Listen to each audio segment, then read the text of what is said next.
कार्तिक अमावस्या तिथी ही 30 नोव्हेंबर रोजी सकाळी 10:29 सुरू होईल आणि 1 डिसेंबर रोजी सकाळी 11:50 समाप्त होईल. उदया तिथीनुसार यावेळी कार्तिक अमावस्या व्रत हे 1 डिसेंबर 2024 रोजी म्हणजेच रविवारी करण्यात येणार आहे. कार्तिक अमावस्येला हिंदू धर्मात विशेष महत्त्व आहे. या दिवशी पितरांना नैवेद्य दाखवून त्यांचा आशीर्वाद घेण्यासाठी पूजा केली जाते. असे मानले जाते की या दिवशी केलेले दान आणि पूजेचं फळ अनेक पटीने आपल्याला मिळत असते. हा दिवस पूर्वजांच्या शांतीसाठी आणि जीवनातील संकटांपासून मुक्तीसाठी शुभ मानला जातो.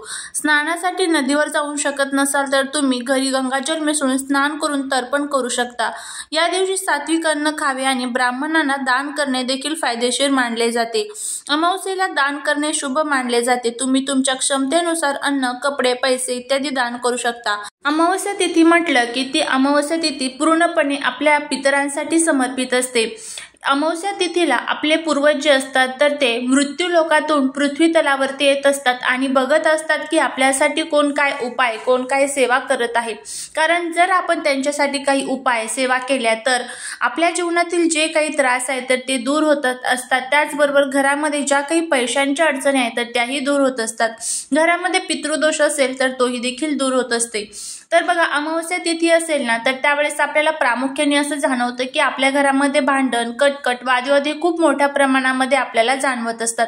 असं का होतं तर घरामध्ये पितृदोष असू शकतो, घरामध्ये नकारात्मक शक्ती, इडापिडा असू शकतात आणि त्यामुळे काय होतं की हे दोष जे आहेत तर ते आपल्याला या तिथींना खूप प्रामुख्याने जाणवतात. कारण त्यावेळेस नकारात्मक शक्ती या खूप मोठ्या प्रमाणामध्ये ते ऍक्टिव्ह होत असतात. तर अमावस्या तिथीला पूर्वजांची सेवा करणं हे खूप महत्त्वाचं आहे.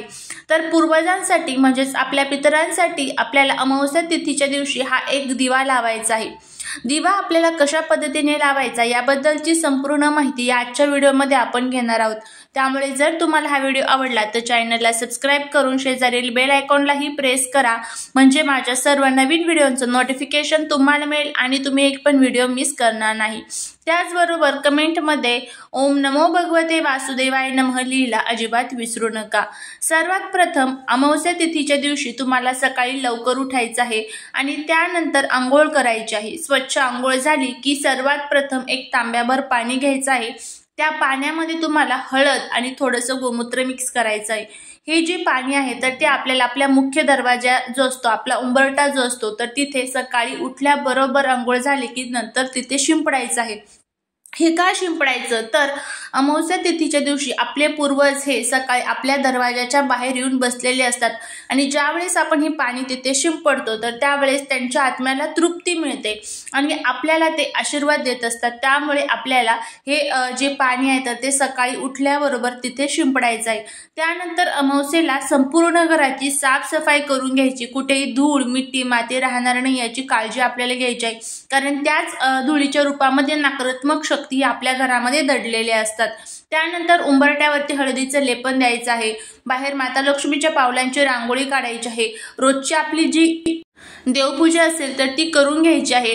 देवांना आंघोळ घालण्यासाठी पंचामृतने तुम्ही आंघोळ घालू शकता किंवा दह्यामध्ये थोडंसं हळद आणि त्यानंतर कापूर मिक्स करायचा आणि याने देवांना तुम्ही स्वच्छ करू शकता.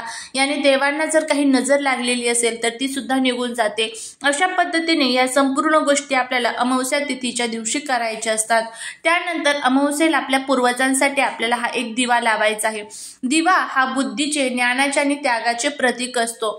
जसा आपल्याला प्रकाशाची गरज असते, आपण अंधारामध्ये राहू शकतो का तर अजिबात नाही, आपल्यालाही उजेड लागतो. त्याच पद्धतीने हा दिव्याचा जो उजेड असतो तर तो आपल्या पूर्वजांना मिळतो ज्यावेळेस आपण त्यांच्या नावाने हा दिवा लावत असतो आणि त्यांचा पुढचा जो प्रवास आहे तर तो सुखकर आणि सुखमय होत असतो आणि ते आपल्याला भरभरून आशीर्वाद देत असतात. तर आता हा दिवा म्हणजेच हे दीपदान आपल्या पूर्वजांसाठी कशा पद्धतीने करायचं त्याबद्दलची संपूर्ण माहिती आपण घेऊया. सर्वात प्रथम हे दीपदान तुम्हाला कधी करायचं आहे तर हे दीपदान तुम्हाला कार्तिक अमावस्या म्हणजेच रविवारी सकाळीच तुम्हाला 11:30च्या अगोदर करायचं आहे, कारण 11:30ला अमावस्या संपणार आहे, त्यामुळे 11:30च्या अगोदरच सकाळी तुम्हाला हे दीपदान करायचं आहे। आता बघा, रविवारी तुम्हाला सकाळी शक्य नसेल ना, तर मग तुम्ही शनिवारी रात्री म्हणजे शनिवारी 5 नंतर तुम्ही हे दीपदान करू शकता, कारण शनिवारी अमावस्या लागणार आहे आणि रविवारी ती सकाळी 11:30ला संपणार आहे। तर शनिवारी संध्याकाळी तुम्ही हे दीपदान करू शकता किंवा रविवारी सकाळी 11:30च्या आत तुम्हाला हे दीपदान करायचं आहे। याच्यासाठी एक मातीची पंती घ्या किंवा जो कोणता दिवा तुमच्याकडे असेल तो घ्यायचा आहे। या दिव्यामध्ये 2 वातींची एक वात तुम्हाला टाकायची आहे, म्हणजे 2 वाती एकत्र करायच्या आणि त्याची वात तुम्हाला ह्या दिव्यामध्ये टाकायची आहे। त्यानंतर एक प्लेट घ्यायची, त्या प्लेटमध्ये खाली तांदूळ ठेवायचे, त्यावरती हा दिवा ठेवायचा। या दिव्यामध्ये मोहरीचं तेल तुम्हाला टाकायचं आहे। मोहरीचं तेल टाकल्यानंतर आता पूर्वजांसाठी आपण हा दिवा लावत आहोत, त्यामुळे काळे तीळ हे आवर्जून टाकायचे, काळे तीळ टाकायला विसरायचं नाही। काळे तीळ टाकायचे आणि त्यानंतर हा दिवा प्रज्वलित करायचा। दिवा प्रज्वलित केल्यानंतर आपल्या किचनमध्ये ज्या ठिकाणी आपण बघा माठ ठेवतो किंवा हंडा भरून ठेवत असतो, जिथे आपल्या पूर्वजांची जागा असते, त्यामुळे आपल्या भरलेल्या माठाजवळ किंवा भरलेल्या हंड्याजवळ दक्षिण दिशेला तोंड करून तुम्हाला हा दिवा तिथे लावायचा आहे। त्यानंतर तुम्हाला तिथे बसून पितृस्तोत्राचं पठण एकदा करायचं आहे आणि त्यानंतर त्या दिव्याला नमस्कार करून तुमच्या पूर्वजांची जर तुम्हाला नावं माहीत असेल तर ती नावं तुम्हाला तिथे घ्यायची आहे आणि त्यांना सांगायचं आहे की आमच्यावरती असणारा जो काही पितृदोष आहे तर ते दूर करा, आमच्या जीवनातील सर्व दारिद्र्य गरिबी दूर करा, घरामध्ये असणारी इडापिडा नकारात्मकता दूर करून आम्हाला प्रत्येक कामामध्ये यश मिळू द्या, अशी आपल्याला त्यांना प्रार्थना करायची आहे। तर अशा पद्धतीने आपल्याला हा जो उपाय आहे तर तो करायचा आहे।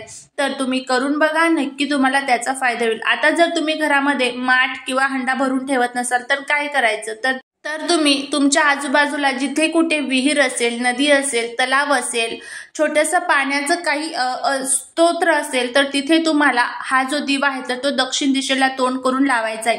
कारण ज्या वेळेस अमावस्या संपते तर त्यावेळेस आपले पूर्वज हे त्या नदी काठी, नदी तलावावरती जिथे कुठे आजूबाजूला असेल, नदी असेल, तलाव असेल, तर तिथे ते पाणी पिण्यासाठी जात असतात। आपल्या घरामध्ये जर आपण माठाजवळ हा दिवा लावला तर तिथे सुद्धा ते पाणी पिऊन मग नंतर त्यांच्या प्रवासासाठी परत ते मृत्यू लोकामध्ये जात असतात। तर अशा पद्धतीने आपल्याला हा जो उपाय आहे तर तो करायचा आहे। तर नक्की करा, नक्की तुम्हाला त्याचा फायदा होईल। नंतर दिवा विझला की दिव्यातलं जे साहित्य आहे तर ते काढून घ्यायचं, निर्माल्यात टाकून द्यायचा, दिवा स्वच्छ करून परत घरामध्ये तुम्ही वापरू शकता। आता तुम्ही म्हणाल की घराच्या आजूबाजूला नदी नाहीये वगैरे अशा कोणत्याही गोष्टी नाहीये किंवा घरामध्ये आम्ही माठ भरून नाही ठेवत तर काय करू, तर मग तुम्ही पिंपळाच्या झाडाखाली, तुमच्या आजूबाजूला जिथे कुठे पिंपळाचं झाड असेल त्या पिंपळाच्या झाडाखाली तुम्हाला हे जे दीपदान आहे तर ते दक्षिण दिशेला तोंड करून तुम्हाला करायचं आहे। तर अशा पद्धतीने आपल्याला हा जो उपाय आहे तर तो करायचा आहे। करून बघा, फायदा होईल, नक्की करा। फक्त मनामध्ये श्रद्धा विश्वास ठेवून उपाय करा। आणि एक गोष्ट लक्षात ठेवा, फक्त एक अमावस्या तुम्ही उपाय केला आणि पुढच्या अमावस्येला तुम्ही सोडून देणार असं चालत नाही। त्यामुळे प्रत्येक अमावस्येला आपल्याला हे जे उपाय असतात, ह्या ज्या सेवा असतात तर त्या करायच्या असतात।